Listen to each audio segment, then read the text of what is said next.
to the man on the street, "Sir, can you help me? 'Cause you'll be in my heart. Yes, you'll be in my heart. From this day on, Stand by the wheel, roll over the camera's running, and mark it. Phil, you've been a performer and a musician pretty much all of your life, but the songwriting career came later on. Were you writing songs before? Yeah, I did write the odd thing, you know. I mean, in one of the bands I was in before Genesis, I wrote a couple of songs, not very good songs, but and there was a piano in the house, so I used to play, play one, miss one, play one, miss one, and that's what kind of started me off in that direction at all, because I was a drummer since the age of 5. But and I contributed bits to Genesis, but never really complete songs, which was my strength, was in the playing side of it. So you contribute musical parts, but not the whole entity. Nothing. Duke was the first time in '80. It was just, I'd written Face Value, but it has yet to come out. And I played the guys the songs that I'd written, and they chose a couple that they liked. And that was the first time anything of mine on my own had been out on certainly on a Genesis record. Okay, but going back a bit before then, it was 75, I think, when Peter Gabriel left. You find yourself centre stage. Yes, but I didn't want to. It came as a surprise? Yeah, well, it's weird. It's like being adrift in a boat, and you fall asleep and you wake up and you think, how did I get here? Because it wasn't what I intended at all.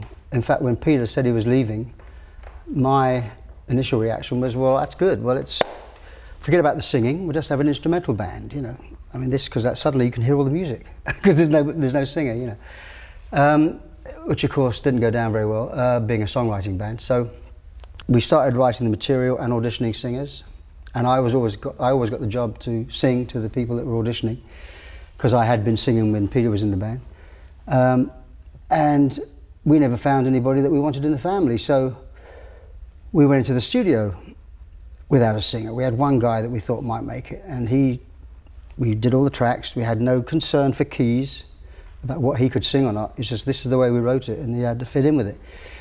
And it didn't sound very good at all, the song he tried. So when he left, I said, can I have a go? And so I went down, and everybody's sort of, well, that sounded right, let's keep going with that one. And then the next day we tried another one, until we finished the album, and we still didn't have a singer, as far as I was concerned, because I just wanted to play the drums, So we had another sort of brief look for a singer, half-hearted attempt, and then it was talked about, why don't you do it? Which was like, it was like a horror for me. You mean come out from behind the drums? This is not possible. I've been playing drums since I was 5 years old, I mean, Anyway, I started to come around to the idea this is the only way we're going to be able to do it. And I got a friend of mine, Bill Bruford, to come and play drums for a year. And it was terrifying. So they pushed you forward? A little bit more terrifying than this, but just about the same. About the same. So it wasn't an ambition at all then? No, at all. For you to be a singer, to front the band, to... No. And a lot of people, it's a better story if the greedy drummer wants to be the singer and kicks the singer out. It's a better story than the real one.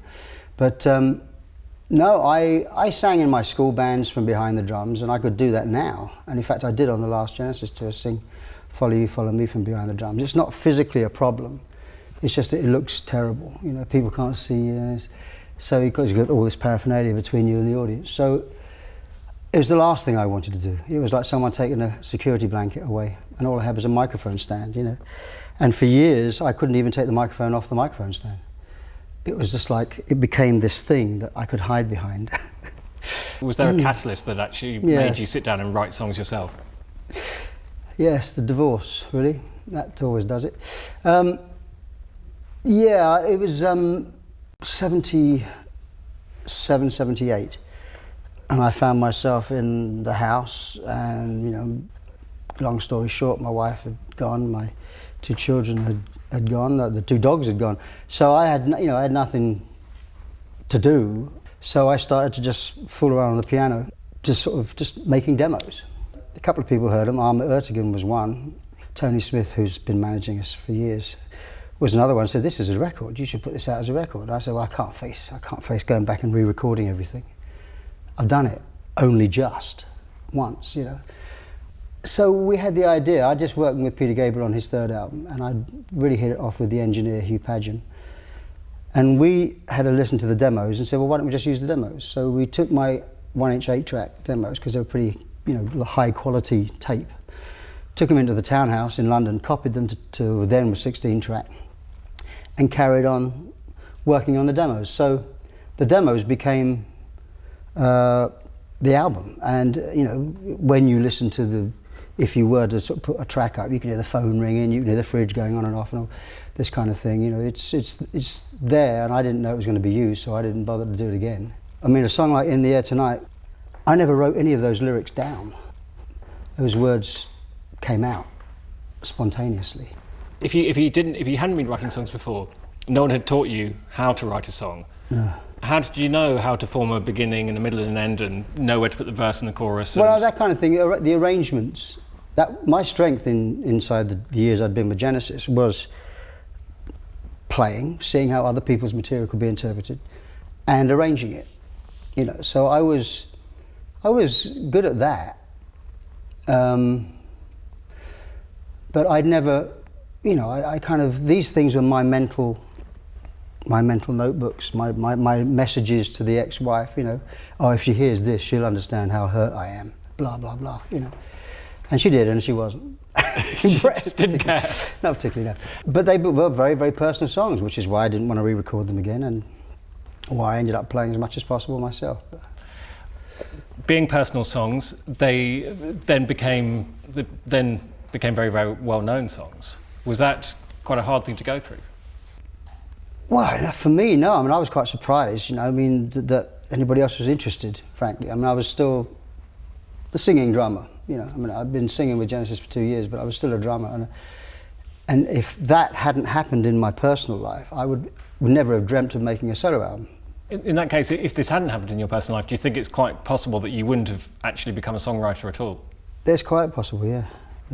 I mean, it was a pivotal moment, you know. I mean, which always leads to the difficult question when someone says, "So if you could do anything again, what would you do?" How can I say, well, I wouldn't do anything different? Because that means that maybe I could have tried harder, although it's hard to believe that I did. I could have tried harder, but you know, make it work and blah, you know. So it's the difficult kind of question, because that led to so much. It led to me standing on my own 2 feet a bit more, being able to contribute more to the band, being able to write things that actually touched people, which is why they went out and bought the record, I guess. In the Air Tonight is the lyrics you said just came to you. Yeah. So you weren't writing about specific events. No, but you know, I don't know if you've ever been divorced, but there's a whole area of emotion that you know. I mean, in that song you can hear there's some mystery, of course, but that's more the sound and the way it's presented, I think. But there's a lot of anger and there's bitterness, and you know. But right next door to it on the album is a song called "You Know What I Mean," which is like, "Hey, you've taken everything." You know, I mean, so it's like it wasn't just anger on the album, but in fact, I tried to find. The interesting thing is, I tried to find I had the original lyrics at home in my pile of stuff, and I noticed that they were written when I found them by accident. They were written on the back of the decorator's note paper, who went off with the wife. So right. I had this piece of sort of little piece of history here, and I tried to find it to bring it, you know, to show you, because it's like what I did. I sang the words, and then after I sang the words, I then wrote them down, you know, because they had to be written down at some point. But the lyrics all came spontaneously, and so I started like that. So my method of songwriting is like that, you know. I very, very rarely do I sit down and say, now I've got the tune, what am I going to write about? It's usually something. It could be a chorus, could be a verse, could be a couple of lines of something you've read, an idea, you know. It starts off with a feeling or an emotion. Yeah. Is it cathartic? I think if you're miserable, you tend not to put on a happy record to make yourself feel happier. You tend to sort of put a sad song on so you can feel worse and really enjoy the moment, you know. And so I suppose there's this perverse enjoyment you get out of really seeing how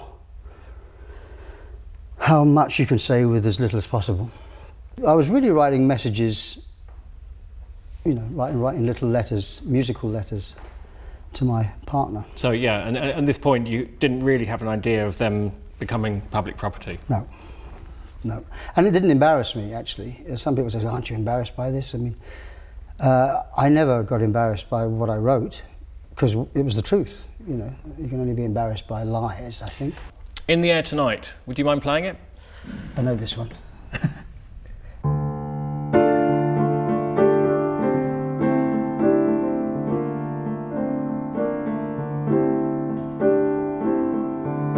I can feel it coming in the air tonight. Oh Lord, I've been waiting for this moment all my life. Oh Lord,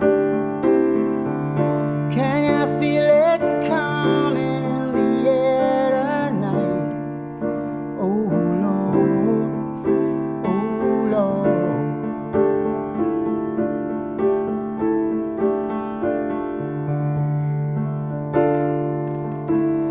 Well, if you told me you were drowning, I would not lend a hand. I've seen your face before, my friend, but I don't know if you know who I am. Well, I was there and I saw what you did. I saw it with my own two eyes. So you can wipe off that grin, 'cause I know where you've been. So been a pack of lies, and I can feel it coming in the air tonight. Oh Lord, well, I've been waiting for this moment for all my life. Oh Lord, well, I can feel it coming in the air tonight. Oh Lord, well, I've been waiting for this moment for all my life. Oh Lord, oh Lord.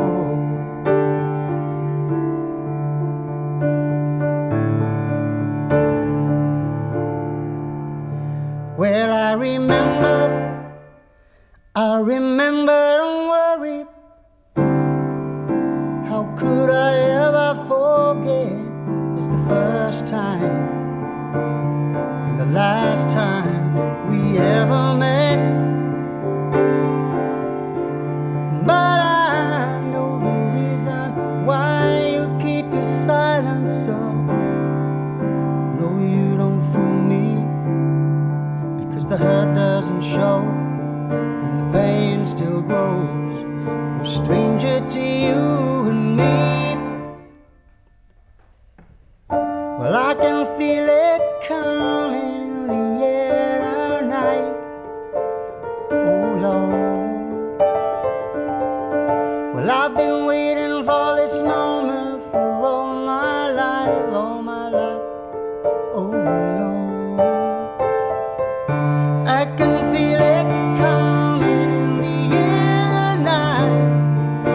Oh Lord, oh Lord, but I've been waiting for this moment all my life. Oh Lord, oh Lord.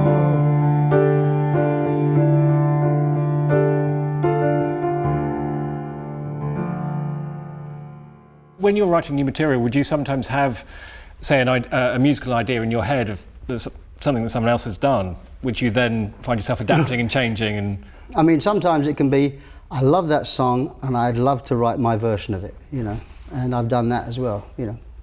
When I did Buster, I was asked to write the music, you know, some songs. I said, no, I'm acting in this.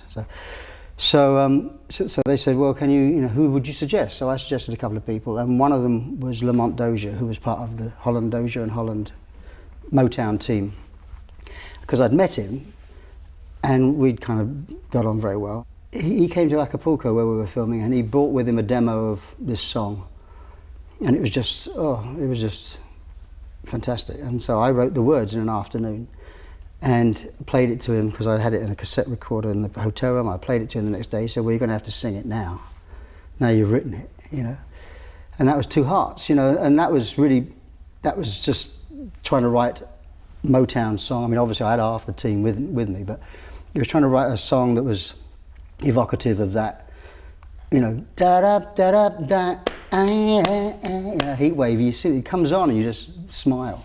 Well, once you got started, because you're saying you didn't write songs that much until the divorce, no. But then you seem to be on. But then you seem to be on something of a roll. Did it come easily after that? Yes. I mean, it's awkward. I don't find it awkward to talk about. I just find it awkward to say he's still on about a bloody divorce.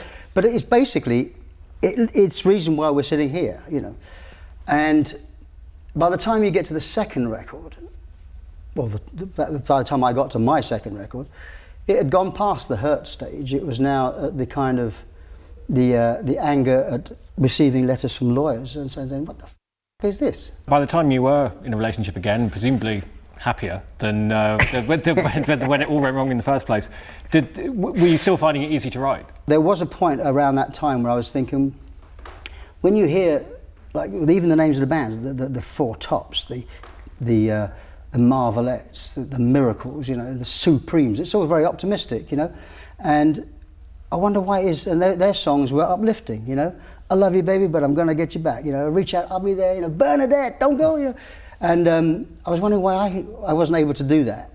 And I'm still wondering sometimes. But it's I think the miserable songs are probably easier to write. Right. And nowadays, if I start going down a ballad avenue, I'll think, oh, no, I've done that. I have done that. I want to do something else that I've not done. So I've probably thrown away quite a few good things just because out of bloody mindedness. Really. Just because I've got enough of them in the songbook. Yes. And they've heard enough of that. Against All Odds, that was written for a commission, or was the song written before? Well, it was written at the same time as Face Value.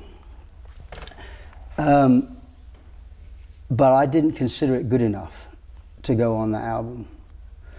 So it lay there for a couple of years. I was on tour, and Taylor Hackford, who directed the movie, got hold of me and said, I'd like you to write a song for this movie I'm doing. I said, well, I'm on the road for 3 or 4, 5 months, and I can't write on the road because I haven't got my stuff, And he said, oh, that's a shame. Well, I said, I do have a song, actually. I do have a song which I haven't done anything with. So I sent him the tape of the song, and he said, oh, this is great, I love this. Did you have lyrics already? I had some lyrics. I mean, I had to change them. I had to modify. Some of the lyrics were already there, but a lot of them were obviously, he wanted me to, a song that kind of captures the mood of the film and what's been happening in the film. And Rachel Ward is just standing there with this guy who's just walked off. She's still very much in love with him. And so I wrote the lyrics. So does that then become a very different way of writing lyrics? It almost, if you're writing for a story that already exists, does it become, not exactly acting, but less emotional? Well, it's a bit like if you go bowling and they put the barriers up, for kids, so the ball stays in. It's a bit like that, You know that somewhere along the line you're going to hit something because you've been given these lines to work between. So, and obviously you don't have that if you're writing on your own. So and Taylor I kept singing, and you coming back to me is against the odds. And he'd say, all odds, against all odds. That's the name of the film, against all odds. I said, and it didn't roll off my tongue at all, You coming back to me is against all odds. But I had to do it because it was, he wanted me to do it for the film. How often have you performed Against All Odds? Oh, well, I sang it thousands of times. But I played it when I wrote it. And then I played it at Live Aid twice in one day. But apart from that, I've never played it. Is it a tough song to play? Yes, I would call it my troublemaker song because I don't even know how I wrote it, because it's not the kind of, I mean, it's not this, you know, play one, miss one, play one, miss one thing. It had all this movement in it, that which is one of the reasons why I kind of started to get a block against it. So why is it so tough to play? I don't know, because I opened the book, this book, which I had to drag out of the cupboard to find out what the chords were. And actually, the way that he's written, whoever did it, is you know, written the chords. I can play it. You know, I'm better now than I was, but you know, but the way I wrote it was kind of, it was my big ballad, you know, and that's what I can't do anymore, and I couldn't do then. So. Well, can we hear it in some form, the way you can play it now? Yes, it'll be. I'll be treading very carefully around it, just so you know. Also, I can't play the best bits, which is the beginning and the end, which Arif wrote. So.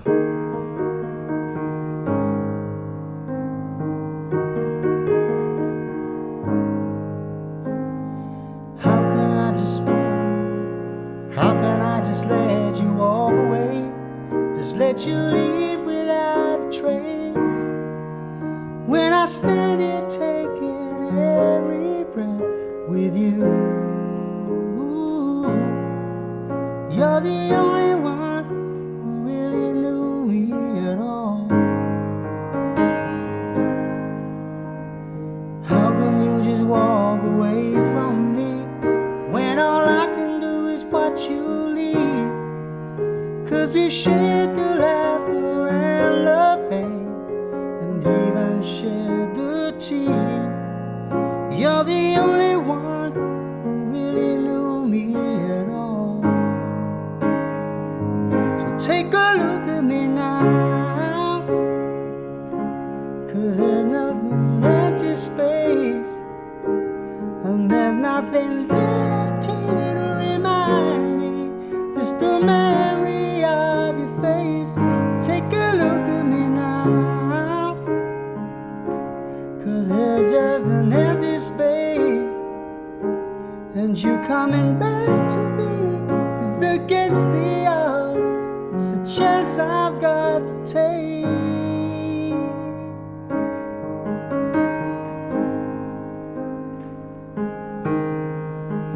I wish I could just make you turn around and see me cry. 'Cause there's so much I need to say to you, so many reasons why.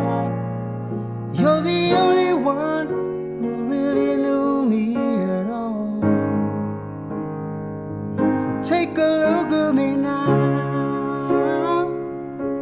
'cause there's just an empty space, and there's nothing left here to remind me, just the memory of your face.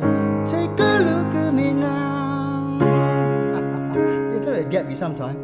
Well, it's just an empty space, but to wait till is all I can do, and that's what I've got to face.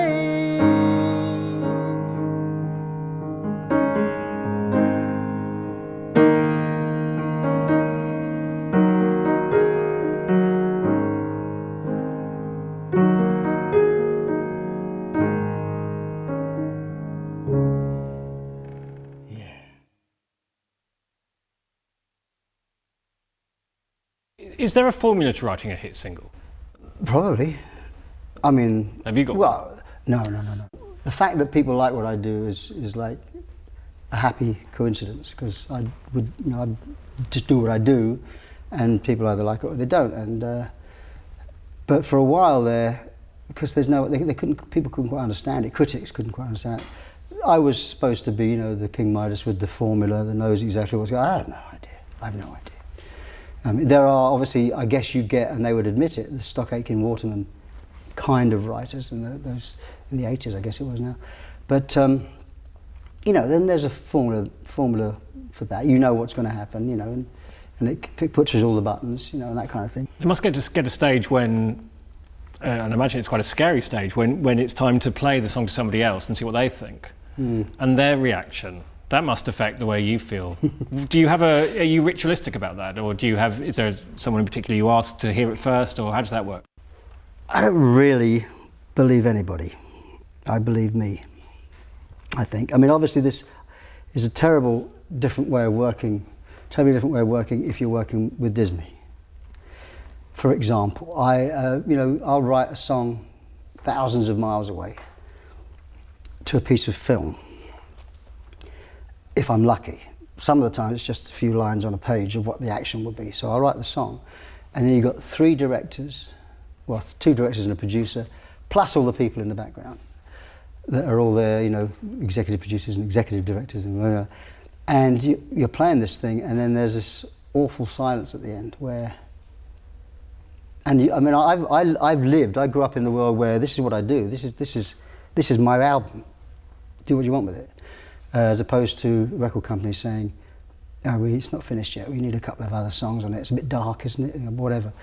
I was brought up in the other world, and so to have suddenly a committee tell you what's right or wrong with it, that's a bit. You have to just take that hat off and put a different hat on, and I love that. I love that hat, because I'm learning to do something brand new that I've never done before, working with this kind of team, whether it be the musical Broadway people or whether it be the film people. But I don't really. There's no one I can really say, because by the time people hear it, I've already decided that it's good enough or it's not good enough. Do you have writer's block? I go through periods when I don't really write at all. And frankly, if I sit and I've got a little studio in my house, and I will sit and I'll write, and I may, hoping that something's going to happen, record it, and if it doesn't, then I just get rid of it. But I can just walk away from it, if nothing's happening. You walk out, come back a half an hour later, and the first thing that happens, wow, that's good. What was that? I don't have to hammer away at it because I've got a deadline to meet. If it's not happening, it's not happening. But would you feel something of a loss if you didn't write? Yes, keep writing songs. Yeah, I'm at the stage now in my life that the writing is the most pleasurable thing. It's the satisfaction of writing it and doing it, and now with computer you can just go on forever or not. But you can actually, change things. Sometimes you have a mistake, you shift the whole part to a different, you copy the part and it all goes to a different instrument, and suddenly it's like, what was that? That was happy accidents, stuff like that. But that's what I get the most pleasure from. So I can see a time in the very, very near future where I will write songs and nobody else will hear them but me. Another Day in Paradise. I'm going to ask you to play it in a minute, if that's okay. Yes. Before we get there, can you ask? I do like music. I'm sure you do. I'm sure. I'm not very good. I hope you like playing it as well. What was the circumstances behind writing that and the inspiration for that song? Well, this actually was one of those moments where there was nothing happening. There was a what you call a block, and I did leave the room, and I did come back, and the first thing I wrote was, if I can get it right, but.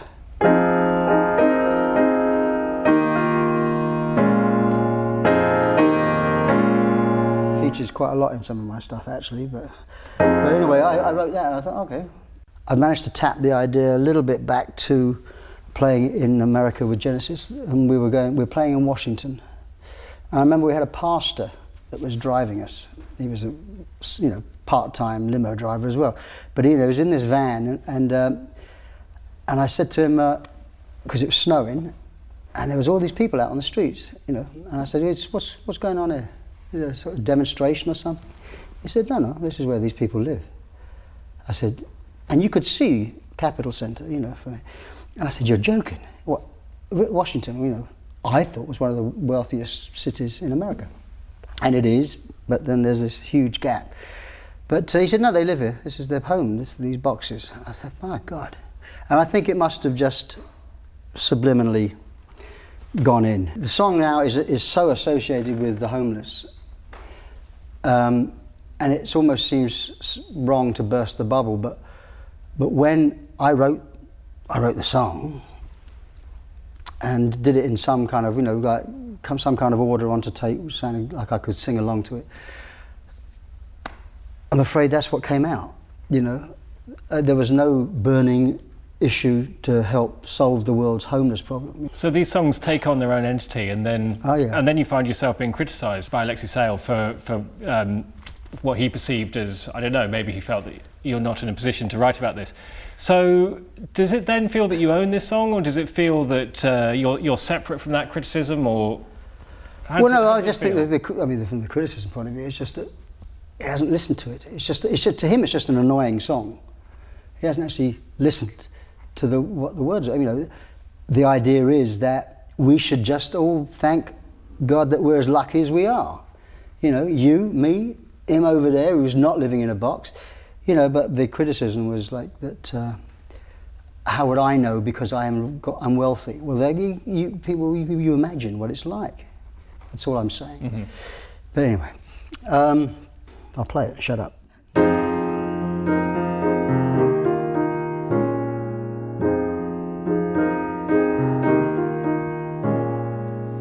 She calls out to the man on the street, "Sir, can you help me? It's cold and I'm nowhere to sleep. There's somewhere you can tell me."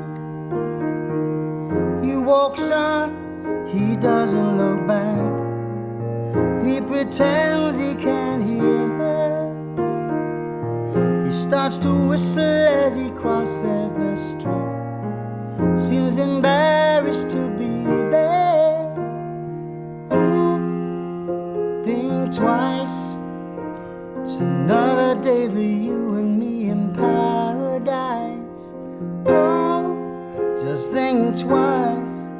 It's just another day for you and me in paradise. Just think about it.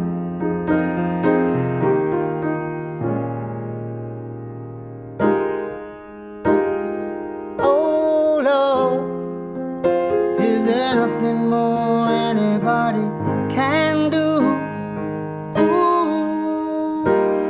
Ooh Lord, there must be something you can say. You can tell by the lines on her face. You can see that she's been there. Probably been moved on from every place, 'cause she didn't fit in there. Ooh, just think twice. It's just another day for you and me in paradise. Ooh, just think twice.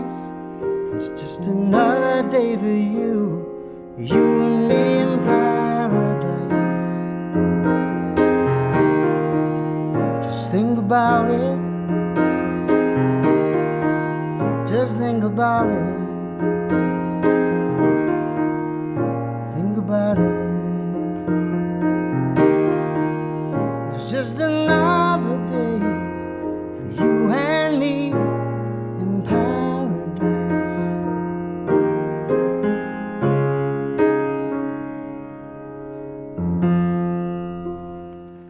I was wondering what your process is for the very beginning of a song, whether it would start with a melody or a bunch of chords.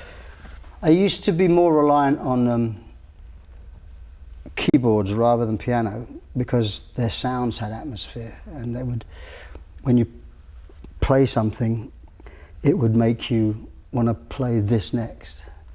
You know, like, and so I used to play around with that an awful lot. So almost like the feeling of the music rather than the notes themselves would create the song. Yeah, and then, you know, but then at the same time, without any of that, you just start playing on piano and you get a different kind of song, you know. So it's all the different kind of the tools you got all make it different, you know. Why do you think you still write songs if you've presumably you've got over the divorce now? That was a while ago. 3, mate. 3. They keep coming. Is that what do you think spurs you on to keep on writing? Well, to see if you can do it again a bit better.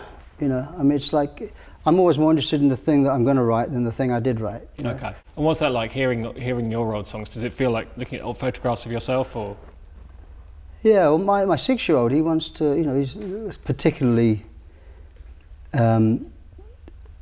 he'll listen to a song like No Son of Mine from Genesis, or I listen to a song like Driving the Last Spike, which is about about the making of the English railroads, Genesis song. And he'll say, what does that mean? What does that, why did you say that? I said, well, I just said it because it popped out of my mouth. Or, why do you go, in Mama? Why do you do that? Because the rest of the song's not like that. It's kind of hard questions to answer. Yeah, I know. I sort of say, well, at the time, that's what I did, and everybody seemed to like it, so we did it. But great question. I guess also what you're saying is that there isn't necessarily a clear logic to why you went, ha ha ha. Well, there's a completely clear logic to the story, but I mean, it's difficult to explain that that's why you did it, as opposed to just everyone laughing and then you getting on and not doing it. In fact, our engineer at the time brought in Grandmaster Flash, The Message, while we were recording, while we were writing Mama, and he put it on. And this was like early days of rap, I mean, you listen to it now and it's like very, very different from the stuff you hear now. But it's like it's like a jungle sometimes. It makes me wonder how I keep from going under. And we laughed. We thought, what a fantastic thing to put in a song, just to laugh. So I went out there and we were writing, and we would get to this bit, like the drum machine was going, and it was like just moody chords, and I went, and they all looked around, and I said, that's good, I like that, So eventually it became part of the song. So the message inspired Mama yes. inadvertently. And you tell people that and they'll think I'm crazy. You think you're crazy. Well, life takes unexpected turns. I imagine when you started, you didn't think you'd be a player on the hip hop scene. Hip hop. I remember seeing a program just flipping through the channel one day, and Ice-T, I think it was, back in the early days of rap. He was there was a documentary about him, and they were in his living room, and he said, "Oh," and this cynical journalist said, well, what you got in your record collection then?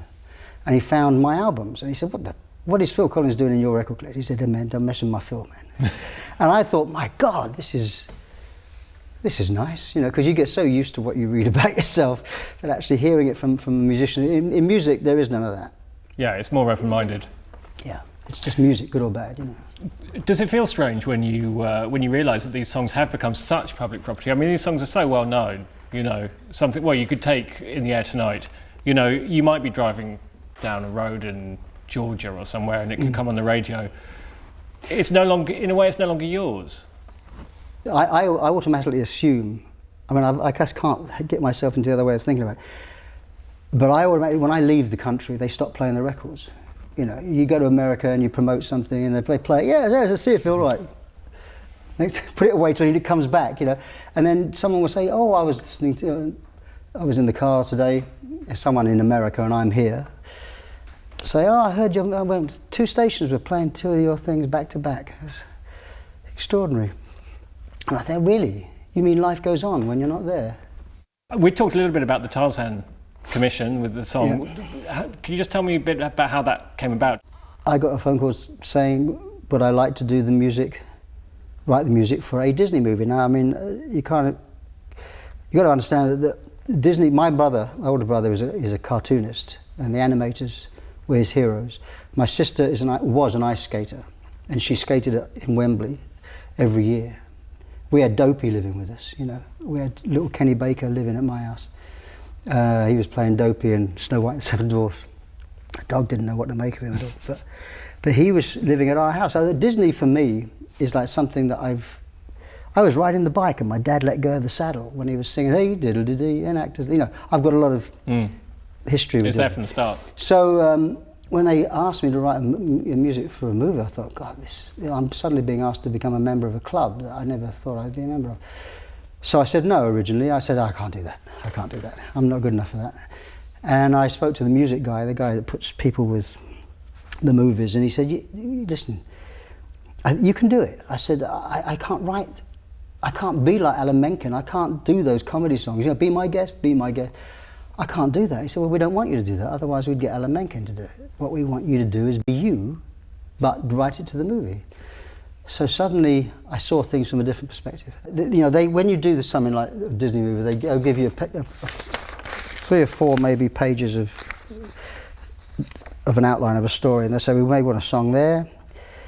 Probably a song there, the baby's crying, yes, we're going to want a song there for the ape to sing. You think, I've got to write a song for an ape to sing, right? So, okay, I don't do that often. So I sent them the demos of the songs, and the director started to fall in love with the demos. And it was then suggested that I would sing in the movie. And I said, you're crazy. You know, people have gone to go and see the movies expecting the ape to sing, you know. You can't suddenly have Phil Collins' voice. It's going to take them back to somewhere else, you know. And in fact, we had a sort of 11th hour thing where Glenn Close, who did the voice for Carla, who is the mother ape, I was sat you know, in the studio with her to teach her it, and she was much more Broadway than pop, and she couldn't get the rhythm of the thing. And then you know, it's all upbeat, and there's nothing on one. Come stop your crying, it will be. Just take my hand. She couldn't handle it, so I ended up singing it because of that, really. But anyway, I'll try to amble through this.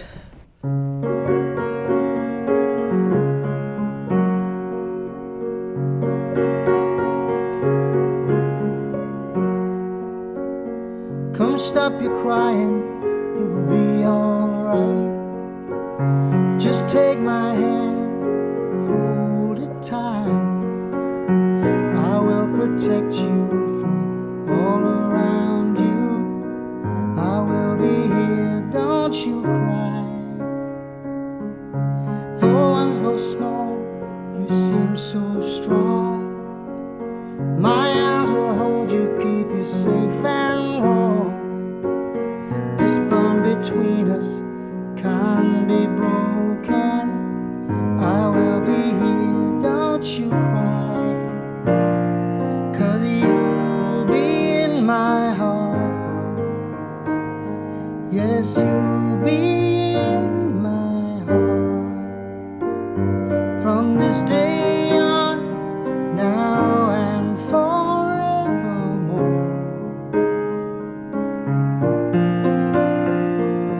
You'll be in my heart. No matter what they say, you'll be here in my heart. Always. Don't listen to them, 'cause what do they know? We need each other to have to hold their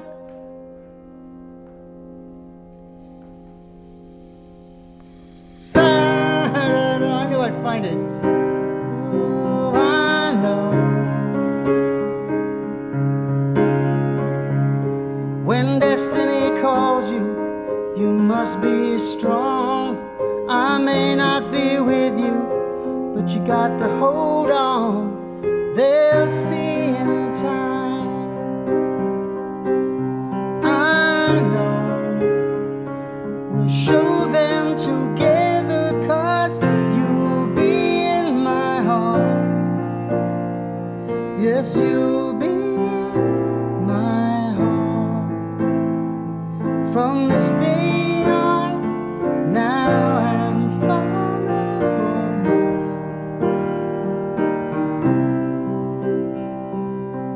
You'll be in my heart. Oh, no matter what they say, you'll be here in my heart. Always. Always. Just look over your shoulder. Look over your shoulder, 'cause I'll be there always. That was lovely. And I even like the pauses. Thought they added something. There's some, I wrote the chords down. I mean, what is the point of writing the chords down if you can't look at them when you need to? But anyway. Does the inspiration keep coming? Well, I do like when, you know, these things are presented to me that are a little bit outside the box, you know, or my box anyway. You know, I mean, Tarzan, we talked about when the film was out, we did talk about taking it on the stage because they were having great success with Lion King having transferred from the screen to the stage. And unfortunately, at the time, you know, they couldn't work out how to do animals, you know, that wasn't like The Lion King, or it wasn't like gorillas with zips up the backs, you know. So nothing happened to it. But then they suddenly got a great designer and writer and director involved, and called me back and said, "Do you want to do the Broadway musical?" And I was like, for me, I was the Artful Dodger in Oliver in London, you know, and when I was 14, and so to actually write a musical, that was like, wow, to do what Lionel Bart did, you know. And I just totally got into it for 4 years, lived in New York for 6 months when it started. And I just found that it was like a completely different way of writing, and that was just fantastic to sort of be given that opportunity at, you know, whatever age I was, 51, 52 then. Do you think you'll always write songs? Yes. Yeah, because, you know, it's my hobby as well as my life, as well as my job, you know what I mean? So you still enjoy it? Oh yeah, yeah. What I, you know, as I say, the part of it that, and even, you know, I mean, I just, going back to the things with my young kids, you know, they're discovering what Dad does, you know. And the other night they wanted to watch something. They've heard the song, they wanted to watch the video. So I put on something, and I was watching, and you think, oh, you know, if I could do that, but still come home every night, I'd do it, you know. But it just drags you away from home, and then suddenly, you know, you miss whole periods of your kids growing up, and also, you know, the actual doing it. I love performing, but one thing I will always do is write, because that's what I do now. It's part of what keeps me going. Thank you so much. That was great. I enjoyed it. You're a thank you very much. Well done, both of you. Could I just ask you, could we take a picture of everybody together? Do you mind? Just take a seat there. And the rest of the gang.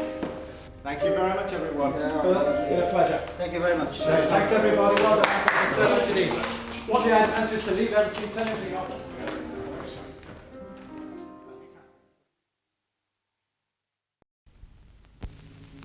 This is the time of year for frost. Don't be caught out. Frozen pipes can be avoided. So make sure your house is really frostproof.